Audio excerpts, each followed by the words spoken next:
Un jeune millionnaire avait engagé une inconnue pour jouer le rôle de sa fausse petite amie. Il n'aurait jamais cru tomber amoureux d'elle.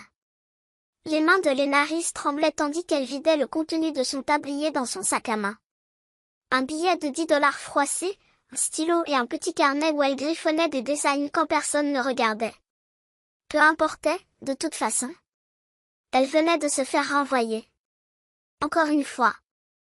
Je vous conseille d'essayer de sourire davantage, lui avait sifflé sa responsable après qu'un riche client lui accusait d'être désagréable parce qu'elle avait refusé de rire de ses blagues déplacées. Ces mots étaient comme du sel sur une plaie déjà vive. Sourire ne payait pas le loyer, et pour l'instant, Lena avait désespérément besoin de l'argent du loyer. Le vent de février, mordant, fouettait son visage alors qu'elle sortait du restaurant chic de Manhattan. La ville bourdonnait autour d'elle, indifférente à son désespoir. Elle serra son manteau contre elle, l'esprit en pleine course au calcul. Combien de temps pourrait-elle faire durer ses maigres économies? Une semaine?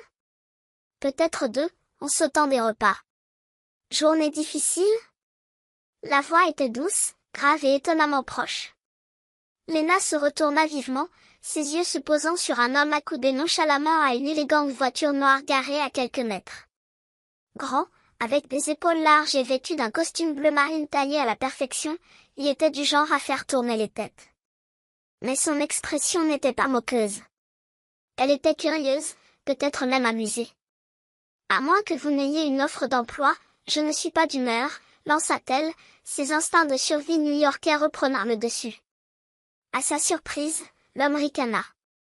En fait, il se pourrait bien que si. Elle cligna des yeux, incertaine d'avoir bien entendu. Pardon? Il se redressa, glissant ses mains dans les poches de son manteau. Je n'ai pas pu m'empêcher d'entendre votre situation.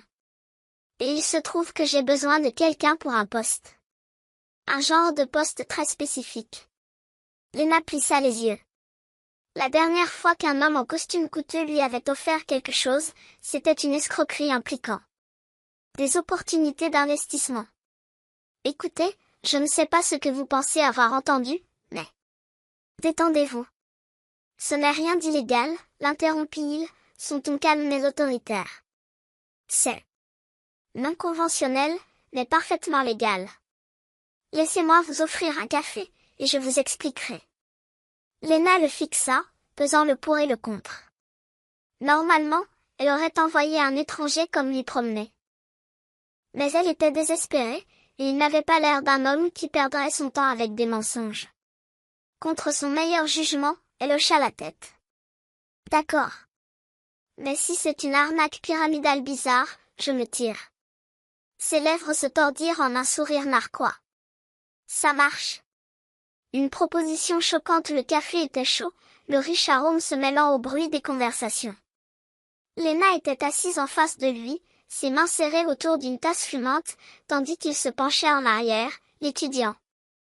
Bien, dit-elle, rompant le silence. Parlez. Quel est ce travail? Il joignit les mains, son expression illisible. D'abord, laissez-moi me présenter. Theo Kensington. Ce nom lui disait quelque chose. Elle en avait déjà entendu parler. Quelque chose à propos d'un jeune génie de la technologie qui bousculait l'industrie. Dois-je savoir qui c'est? Demanda-t-elle, feignant l'ignorance.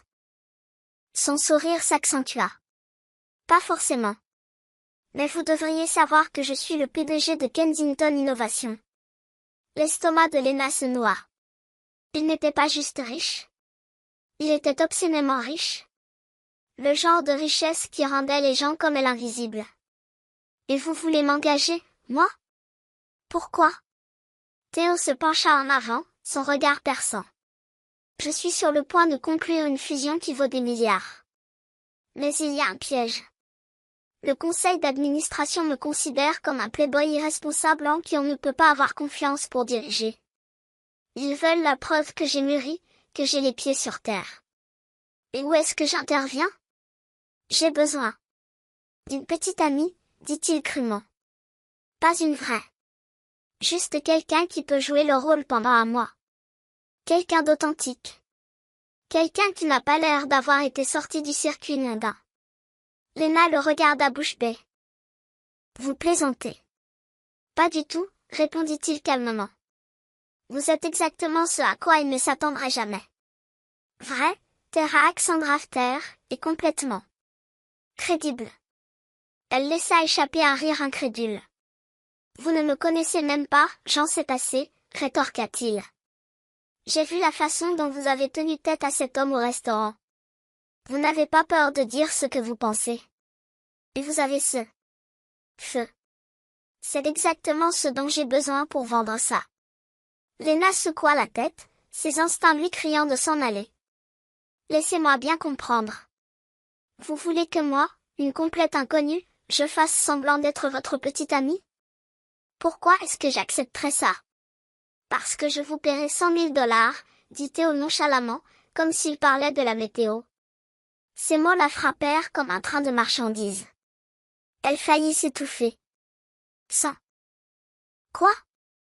$100 000, répéta-t-il, sont tombés désinvolte. Pour un mois. Tous frais payés, bien sûr. Lena le fixa, l'esprit embrouillé. Ce genre d'argent pouvait changer sa vie, payer ses dettes, lui permettre de retourner à l'école, peut-être même de recommencer à zéro. Mais ça, c'était de la folie. Quel est le piège? Demanda-t-elle, méfiante. Pas de piège, dit Théo, même si ses yeux vacillaient avec quelque chose qu'elle ne put identifier. Juste quelques apparitions publiques. Quelques photos. Et convaincre mon conseil d'administration que vous êtes follement amoureuse de moi. Lena rit amèrement. Puis que se passera-t-il quand ils comprendront que c'est faux?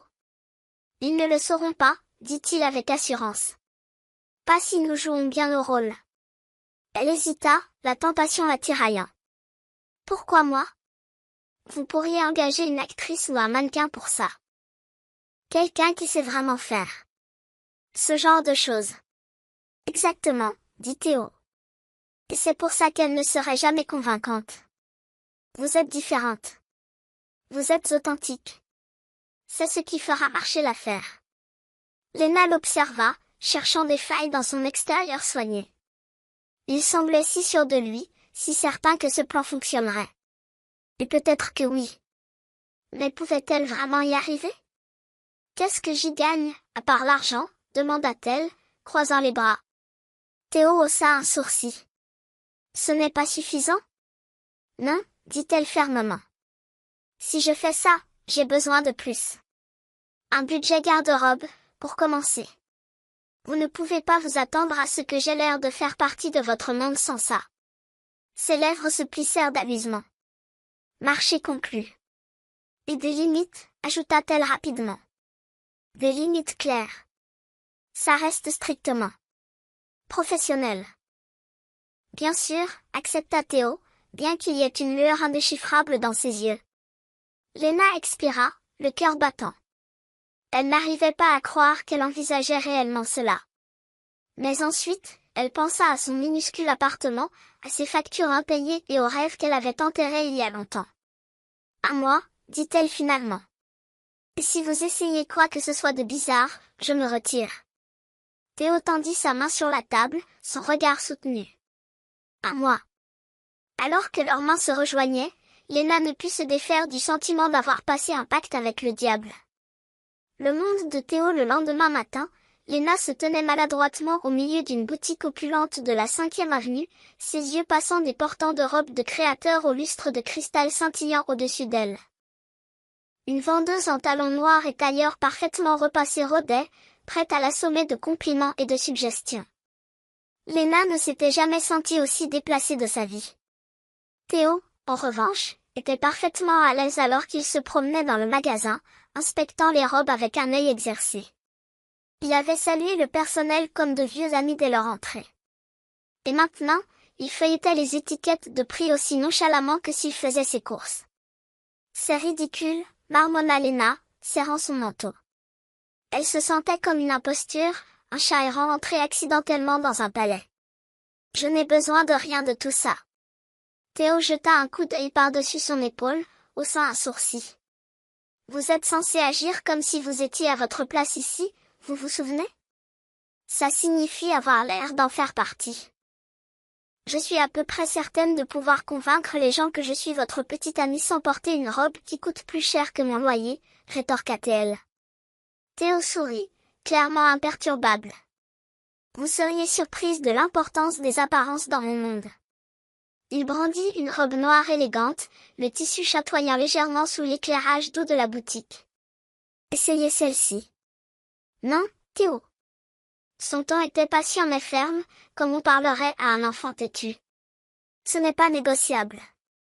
Vous avez accepté de faire ça, alors laissez-moi m'occuper des détails. Elle croisa les bras, les yeux plissés. Et si je la déteste? Alors nous continuerons à chercher, répondit-il, sans se démonter.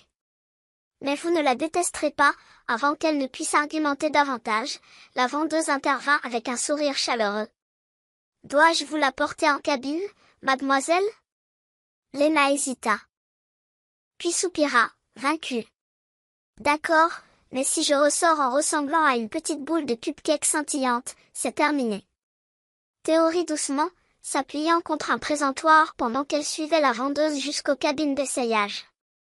Quelques minutes plus tard, Lena sortit vêtue de la robe noire, les bras raides le long du corps. Le tissu épousait sa silhouette au bon endroit, le décolleté plongeant juste assez pour être élégant sans être trop révélateur. Elle aperçut son reflet dans le miroir pleine longueur et reconnut à peine la femme qui la fixait. Le regard de Théo balaya sa silhouette, son expression illisible.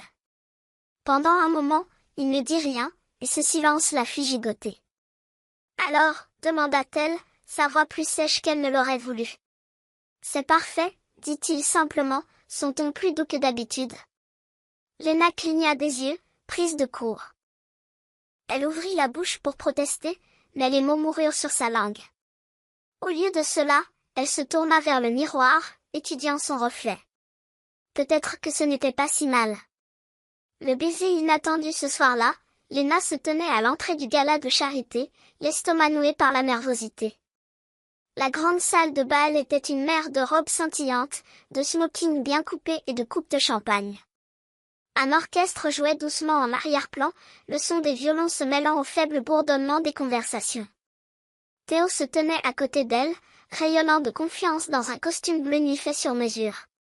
Sa main reposait légèrement sur le bas de son dos, la guidant vers l'avant. Le contact était chaud, stable et bien trop distrayant. « Détendez-vous » murmura-t-il, se penchant légèrement pour qu'elle seule l'entende. « Vous êtes censé avoir l'air d'avoir fait ça 100 fois. » Facile à dire pour vous, marmonna-t-elle, forçant un sourire alors que deux messieurs plus âgés hochaient la tête dans leur direction. Vous y êtes habitué.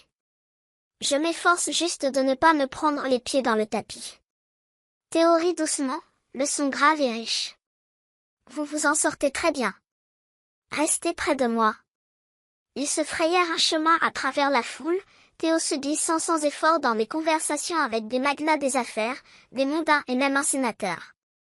Lena hochait la tête et souriait quand il le fallait, mais elle ne pouvait pas se défaire du sentiment que tout le monde la fixait, jugeant silencieusement sa présence aux côtés de Théo. Et puis elle apparut. Victoria. La femme était stupéfiante, avec des pommettes saillantes, des vagues de cheveux blonds miel et une robe qui semblait avoir été coulée sur elle. Elle s'approcha avec le genre d'assurance qui pouvait fendre les nerfs, ses lèvres rouges se courbant en un sourire qui n'atteignait pas tout à fait ses yeux. « Théo » murmura-t-elle, sa voix douce comme de la soie. « Ça faisait trop longtemps. »« Victoria » répondit Théo, son ton poli mais froid. « Je ne savais pas que vous seriez là ce soir. »« Bien sûr, » dit-elle, son regard balayant Lena. « Et qui est-ce » Lena se redressa, se forçant à soutenir le regard de Victoria. « Lena Reese » dit-elle fermement, tendant la main. Le sourire de Victoria s'élargit, mais il y avait quelque chose de prédateur là-dedans. « Ah, la mystérieuse Lena. Dites-moi, où Théo vous a-t-il trouvé exactement ?» Lena se hérissa à l'insulte à peine voilée, mais avant qu'elle ne puisse répondre, Théo intervint. « Lena et moi nous sommes rencontrés par des amis communs, » dit-il calmement, sa main se resserrant légèrement sur son dos. « Dit Victoria, clairement peu convaincue. « Eh bien, Ravie de vous rencontrer. Elle se tourna vers Théo, baissant la voix juste assez pour que Lena entende à peine. Vous avez toujours eu un faible pour les surprises. La mâchoire de Lena se contracta, la chaleur montant à ses joues. Elle n'allait pas laisser Victoria la rejeter comme une mode passagère. Les surprises peuvent être merveilleuses, dit-elle, sa voix calme mais perçante. Surtout quand elles éclipsent ce qui est prévisible. Les yeux de Victoria se plissèrent légèrement, mais avant qu'elle ne puisse répondre, Théo laissa échapper un rire discret. Si vous voulez bien nous excuser, dit-il, éloignant Lena. Alors qu'il se dirigeait vers le balcon, Lena laissa échapper un soupir qu'elle ne savait pas retenir. Est-ce qu'elle regarde toujours les gens comme si elle les évaluait pour un combat? Victoria se nourrit de compétition, dit Théo, son ton neutre. Vous vous en êtes bien sorti. L'air frais de la nuit fut un soulagement bienvenu lorsqu'ils arrivèrent sur le balcon. La ville scintillait en contrebas, les lumières s'étendant à l'infini. Lena s'appuya contre la balustrade, fermant les yeux un instant. Vous semblez mieux gérer la pression que je ne le pensais, dit Théo doucement, sa voix plus proche qu'elle ne l'avait anticipé. Lena ouvrit les yeux, le regardant. J'ai l'habitude. Pour la première fois depuis leur rencontre, son masque confiant sembla glisser. C'est épuisant, n'est-ce pas, murmura-t-il, son regard lointain. Essayez constamment d'être ce que tout le monde attend. Elle l'étudia, surprise par la vulnérabilité dans sa voix. Oui, dit-elle doucement. Mais parfois, il faut arrêter de se soucier de ce qu'ils pensent. Théo se tourna vers elle, son expression indéchiffrable. Plus facile à dire qu'à faire. Leurs yeux se rencontrèrent, le moment s'étirant plus longtemps qu'il n'aurait dû. Le cœur de Lena fit un bond, et elle détourna rapidement le regard, se concentrant sur la ligne d'horizon scintillante. Elle ne pouvait pas se permettre d'oublier ce que c'était. Un arrangement d'affaires, rien de plus. Mais alors que Théo se tenait à côté d'elle, silencieux et stable, elle ne pouvait pas se défaire du sentiment que les lignes entre eux commençaient à s'estomper. Le risque de la vérité le lendemain matin, Lena fut réveillée par le tri aigu de son téléphone vibrant sur la table de nuit. Elle gémit, tirant un oreiller sur sa tête, mais le bruit persista. À contre-cœur, elle attrapa l'appareil, plissant les yeux vers l'écran. Son cœur se serra.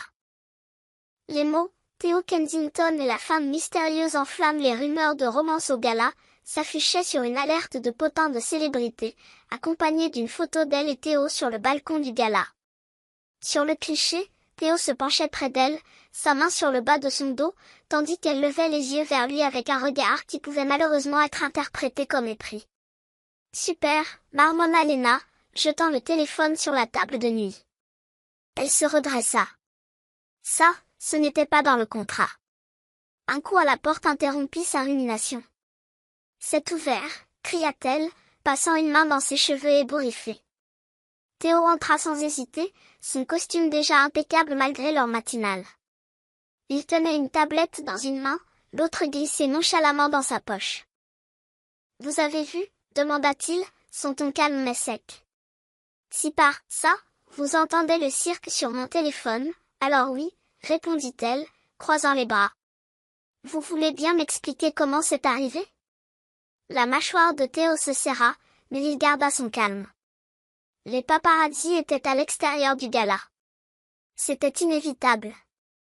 Inévitable, répéta-t-elle, incrédule. Vous n'avez pas pensé à me prévenir de cette partie du travail? Je ne pensais pas que ça prendrait cette ampleur si rapidement, admit Théo, posant la tablette sur le bureau. L'écran affichait plusieurs titres, tous des variations sur le même thème. Le nouvel amour de Théo Kensington. Est-elle celle qui va enfin apprivoiser le magnate milliardaire? Lena gémit, se laissant tomber sur le lit. C'est un désastre. Et si les gens commencent à fouiller dans ma vie? Je n'ai pas besoin que des inconnus analysent chacun de mes gestes. L'expression de Théo s'adoucit et il s'accroupit légèrement pour croiser son regard. Je vais m'en occuper. Mon équipe de relations publiques va faire une déclaration. Tout ce que vous avez à faire, c'est de vous en tenir au plan. Et quel est le plan, exactement? Demanda-t-elle, sa voix teintée de frustration. Théo se redressa, sa présence autoritaire de retour. Nous partons pour la propriété familiale cet après-midi. Le conseil d'administration a besoin de plus que d'apparitions publiques. Ils ont besoin de voir de la stabilité dans ma vie personnelle. Ça commence par mes parents. Lena se figea. Vos parents? Il hocha la tête, ajustant ses boutons de manchette. C'est crucial. L'opinion de mon père a du poids auprès des membres clés du conseil. S'ils croient en cette relation, ils le feront aussi. Bien sûr, parce que convaincre un homme que je n'ai jamais rencontré que je suis follement amoureuse de son fils sera tellement facile, dit-elle, la voix pleine de sarcasme. Théo haussa un sourcil. Êtes-vous en train de dire que vous n'en êtes pas capable? Lena se hérissa du défi. Je n'ai pas dit ça. Bien, répondit-il, un léger sourire narquois étirant ses lèvres. Faites votre valise. Nous partons dans 1 heure. Le dîner tendu, la propriété était à couper le souffle, des terrains tentaculaires s'étendant à perte de vue, parsemés de jardins manucurés, de fontaines et même d'un petit lac. La maison principale, un majestueux manoir géorgien aux colonnes imposantes, se dressait comme tout droit sorti d'un drame d'époque. Lena sortit de l'élégante voiture noire, le cou tendu pour tout admirer. Ce n'est pas une maison. C'est un musée, murmura-t-elle. Théo apparut à ses côtés, son expression illisible. Bienvenue dans mon enfance. Avant qu'elle ne puisse répondre, les grandes doubles portes s'ouvrirent et un homme sortit. Il était grand et imposant, ses cheveux poivre et sel parfaitement coiffés, son costume sur mesure aussi net que celui de Théo. Ses yeux, cependant, étaient froids et calculateurs alors qu'il parcourait Lena. Père, salut à Théo, son ton sec. Théo, répondit son père, sa voix grave et autoritaire. Son regard se déplaça vers Lena, s'attardant juste assez longtemps pour la faire tressaillir. Je suppose que c'est la jeune femme dont j'ai tant entendu parler. Oui, dit Théo, sa main effleurant celle de Lena dans un geste subtil de réconfort. Voici Lena. Lena força un sourire, tendant la main. C'est un plaisir de vous rencontrer, monsieur Kensington. Sa poignée de main fut ferme mais brève, et son sourire n'atteignait pas tout à fait ses yeux. Le plaisir est pour moi. Je dois admettre que je suis curieux de connaître la femme qui a réussi à capter l'attention de mon fils. Dites-moi, que faites-vous? À part. Accompagner Théo, bien sûr. L'estomac de Lena se serra, mais elle garda son sourire en place. Je suis designer, dit-elle calmement. Je travaille à la construction de ma propre marque. Intéressant, répondit monsieur Kensington, bien que son ton suggère le contraire. Père, intervint Théo, sa voix empreinte d'avertissement. Peut-être pourrions-nous continuer cette conversation pendant le dîner? Bien sûr, dit son père en douceur, faisant un geste vers la maison. Allons-y, le dîner fut une affaire tendue. La salle à manger était caverneuse, la longue table en acajou dressée de verre en cristal et d'argenterie étincelante. Lena était assise à côté de Théo, parfaitement consciente du regard scrutateur de son père à l'autre bout de la table. Alors, Lena, commença monsieur Kensington, faisant tournoyer son vin. Qu'est-ce qui vous a inspiré à poursuivre le design? C'est sûrement un choix de carrière imprévisible. Lena se raidit, mais soutint son regard. J'ai toujours été passionnée par ça. Je crois qu'il faut créer des choses qui apportent de la joie et du sens dans la vie des gens. Un noble sentiment, dit-il, bien que son ton fût tout sauf noble. Théo, qui était resté inhabituellement silencieux, parla finalement. Le travail de Lena est exceptionnel. C'est l'une des personnes les plus motivées que j'ai jamais rencontrées. Son père haussa un sourcil. Vraiment? Pardonnez-moi. Mais j'ai du mal à imaginer ce qu'une personne comme Lena voit chez un homme comme vous, Théo. Le commentaire resta suspendu dans l'air comme une grenade. La poitrine de Lena se serra, la colère bouillonnant à la surface. Avec tout le respect que je vous dois, monsieur Kensington, dit-elle, sa voix stable mais ferme, Théo est l'une des personnes les plus intelligentes et travailleuses que j'ai jamais rencontrées. Peut-être avez-vous été trop occupé à le critiquer pour le voir, mais pas moi. La pièce devint silencieuse. Théo la fixait, son expression illisible, tandis que son père la regardait avec un mélange de surprise et de quelque chose qui ressemblait presque à du respect. Eh bien, dit Monsieur Kensington après un instant, posant son verre. Il semble que vous n'ayez pas peur de dire ce que vous pensez. Je vous l'accorde. Plus tard ce soir-là, Lena trouva Théo sur la terrasse, appuyé contre la balustrade en pierre. Le clair de lune projetait des ombres douces sur son visage, et pour une fois, il avait l'air vulnérable. Vous n'aviez pas à faire ça, dit-il doucement, sans la regarder. Si, j'ai dû, répondit-elle, s'approchant. Il a dépassé les bornes. Théo laissa échapper un rire sans joie. C'est comme ça qu'il est. Rien de ce que je fais n'est jamais assez bon pour lui. Lena hésita, puis posa une main sur son bras. Pour ce que ça vaut, je pense que vous êtes plus que largement assez bien. Il se tourna vers elle, ses yeux cherchant les siens. Lena, ce n'était pas dans le contrat. Vous n'êtes pas censé me faire m'attacher. Son souffle se coupa. Vous n'êtes pas censé me faire m'attacher non plus. La tension entre eux était palpable, électrique. Avant qu'elle ne puisse se raviser, Théo réduisit la distance entre eux, ses lèvres capturant les siennes dans un baiser à la fois désespéré et tendre. Pendant un instant, le monde disparut, ne laissant que d'eau sous le ciel au clair de lune. Et puis la réalité revint en force. Lena se retira, le cœur battant. On ne peut pas, le regard de Théo était intense, sa voix basse. Pourquoi pas? Parce que j'ai peur, pensa-t-elle, mais elle ne put se résoudre à le dire. Au lieu de cela, elle se retourna et s'éloigna, laissant Théo seul sur la terrasse. Le studio et le scandale le lendemain matin, Lena fut réveillée par un léger coup à sa porte. Elle s'assit lentement, son esprit encore embrouillé par les événements de la nuit précédente. Le baiser de Théo persistait dans ses pensées comme une mélodie inachevée, et le poids de ses propres émotions contradictoires pesait lourdement sur sa poitrine. Elle n'avait pas beaucoup dormi après s'être éloignée de lui sur la terrasse, son esprit tournant avec des « et si » et la réalisation croissante que ses sentiments n'étaient plus sous son contrôle. « Lena, c'est moi », appela doucement la voix de Théo à travers la porte. Elle se figea. Une partie d'elle voulait l'ignorer, laisser le tourbillon d'émotions se calmer avant de lui faire face à nouveau. Mais une partie d'elle savait aussi qu'éviter le problème ne résoudrait rien. « Entrez », dit-elle, sa voix stable même si son cœur ne l'était pas. Théo entra, son expression inhabituellement hésitante. Il n'était pas l'homme sûr de lui et poli auquel elle s'était habituée. Il y avait quelque chose de brut dans ses yeux, comme s'il avait porté les mêmes pensées agitées qu'elle toute la nuit. « J'ai besoin de vous montrer quelque chose, » dit-il simplement. Lena haussa un sourcil. « Maintenant ? » « Oui, » répondit-il fermement. « C'est important. » Elle hésita, cherchant des indices sur son visage. N'en trouvant aucun, elle soupira et balança ses jambes hors du lit. « Laissez-moi une minute pour m'habiller. » 1 heure plus tard, ils arrivèrent à un bâtiment moderne et élégant au cœur de Manhattan. Théo n'avait pas dit grand-chose pendant le trajet, ce qui ne fit qu'aiguiser la curiosité de Lena. Et ses nerfs. Elle le suivit dans l'ascenseur, le léger bourdonnement de la musique classique ne faisant rien pour apaiser la tension entre eux.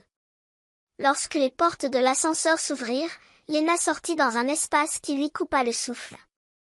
Le Penthouse était baigné de lumière naturelle qui filtrait à travers des baies vitrées offrant une vue imprenable sur l'horizon de la ville. Mais ce n'était ni le luxe ni la vue qui la laissait sans voix. C'était ce qui remplissait la pièce. Partout où elle regardait, il y avait des chevalets, des toiles et des étagères remplies de fournitures artistiques. Une table à dessin se tenait près des fenêtres, entourée de pinceaux, de peintures et de carnets de croquis. Au centre de la pièce, un fauteuil en cuir vintage était associé à un tabouret en bois robuste, comme s'il l'attendait. Lena se tourna vers Théo, les yeux écarquillés. « Qu'est-ce que c'est ?» Il s'approcha, les mains dans les poches. « C'est le vôtre. » Elle cligna des yeux, certaine d'avoir mal entendu. « Le mien ?» Théo hocha la tête, son regard inébranlable. « Je me suis souvenu que vous aviez mentionné vouloir votre propre studio un jour. J'ai réalisé que cet espace était vide, alors je me suis dit, Pourquoi ne pas le concrétiser maintenant? La gorge de Lena se serra tandis qu'elle regardait autour d'elle, absorbant chaque détail. Ce n'était pas juste un studio. C'était son rêve, réalisé d'une manière qu'elle n'avait même pas osé imaginer. Théo, c'est trop. Je ne peux pas accepter ça. Pourquoi pas? Demanda-t-il gentiment. Vous le méritez. Elle se tourna vers lui, ses émotions menaçant de déborder. Parce que ce genre de choses n'arrive pas aux gens comme moi. Je ne suis pas quelqu'un à qui on offre des pantoufles et des studios d'art. L'expression de Théo s'adoucit et il tendit la main pour prendre les siennes. Vous êtes quelqu'un qui a travaillé dur pour tout ce que vous avez eu. Quelqu'un de passionné, de talentueux, et 100 fois plus méritant que quiconque j'ai jamais rencontré. Il ne s'agit pas d'essayer de vous acheter ou de vous impressionner, Lena. Il s'agit de vous donner l'espace pour poursuivre votre passion. Sans aucune condition. Ces mots la frappèrent comme une vague, et pendant un instant, elle ne put parler. Elle voulait argumenter, le repousser, mais la sincérité dans sa voix et l'ouverture dans ses yeux la laissaient sans défense. Pourquoi faites-vous ça? Murmura-t-elle finalement. Théo prit une profonde inspiration, sa prise sur ses mains se resserrant légèrement. Parce que vous me donnez envie d'être meilleure. Pas pour mon père ou le conseil, mais pour vous. Je n'ai jamais ressenti ça pour personne avant, Lena. Je ne veux pas vous laisser partir. Son cœur se gonfla à sa confession, mais il souffrait aussi de peur. Théo, dit-elle doucement, retirant ses mains. Vous ne comprenez pas. Je ne suis pas comme vous. Je n'ai pas ma place dans votre monde. J'avais tellement peur de me perdre dans tout ça, que je n'ai pas réalisé que j'avais déjà trouvé la seule personne qui me voit. Mais ça ne change rien au fait que nous sommes de deux mondes complètement différents. Il s'approcha, sa voix stable mais pleine d'émotion. Ça n'a pas d'importance pour moi. Je me fiche du monde d'où je viens, Lena. Tout ce qui m'importe, c'est vous. Avant qu'elle ne puisse répondre, son téléphone vibra dans sa poche. Elle le sortit, l'estomac se nouant en lisant la notification. Urge, la petite amie de Kensington démasquée. Des sources affirment que la relation est fausse. Son sang se glaça.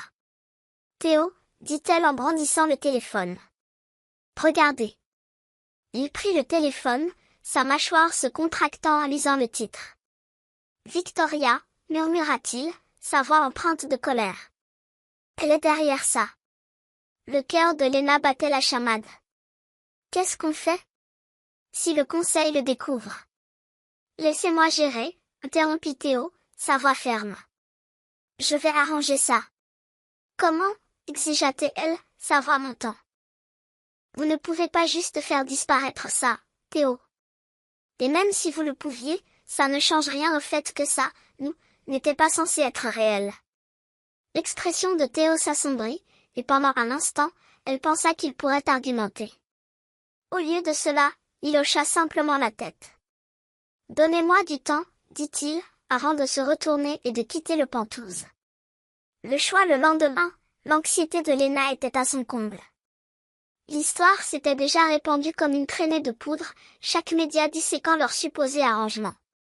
Son téléphone vibrait constamment de messages de journalistes, d'anciennes connaissances et même d'inconnus qui prétendaient connaître la vérité. Elle faisait les 100 pas dans le studio, essayant de trouver son prochain mouvement, lorsque son téléphone vibra à nouveau. Cette fois, c'était une notification d'un fil d'actualité en direct. Son souffle se coupa lorsqu'elle vit Théo debout à un pupitre, entouré de flashs et de microphones. Le titre affichait « Kensington tient une conférence de presse au milieu du scandale ». Elle cliqua rapidement sur le live stream, le cœur battant dans sa gorge. « Je suis ici aujourd'hui pour rétablir la vérité », commença Théo, sa voix stable mais intense. « Oui, Lena et moi avons commencé notre relation dans des circonstances non conventionnelles. Mais ce qui a commencé comme une nécessité est devenu quelque chose de réel. Quelque chose que je n'échangerais pour rien au monde. » Les journalistes éclatèrent en question, mais Théo leva la main pour les faire taire.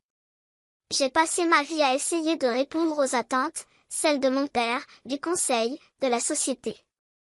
Mais pour la première fois, je fais quelque chose pour moi-même. J'aime les narises.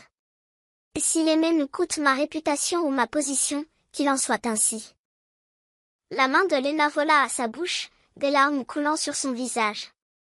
Elle n'arrivait pas à croire ce qu'elle entendait, ou l'ampleur de ce qu'il risquait pour elle. Avant qu'elle ne puisse se retenir, elle attrapa son manteau et se précipita dehors. Elle devait le retrouver. Elle devait lui dire qu'elle ressentait la même chose, qu'elle en avait fini de fuir la seule personne qui n'avait jamais cessé de croire en elle. Lorsqu'elle arriva à la conférence, Théo s'éloignait du pupitre, son expression résolue malgré le chaos autour de lui. Leurs yeux se rencontrèrent à travers la pièce, et pendant un instant, tout le reste s'est estompé. Lena se fraya un chemin à travers la foule, le cœur battant. Lorsqu'elle l'atteignit, elle n'hésita pas. « Vous êtes un idiot », dit-elle, sa voix tremblante d'émotion. « Vous n'aviez pas à tout risquer pour moi. » Théo sourit, ses yeux s'adoucissant. « Si, je le devais. » Elle laissa échapper un rire tremblant, les larmes coulant. « Je vous aime, Théo. Je crois que je vous aime depuis un moment. J'étais juste trop effrayée pour l'admettre. » Il lui encadra le visage de ses mains, son regard se fixant sur le sien.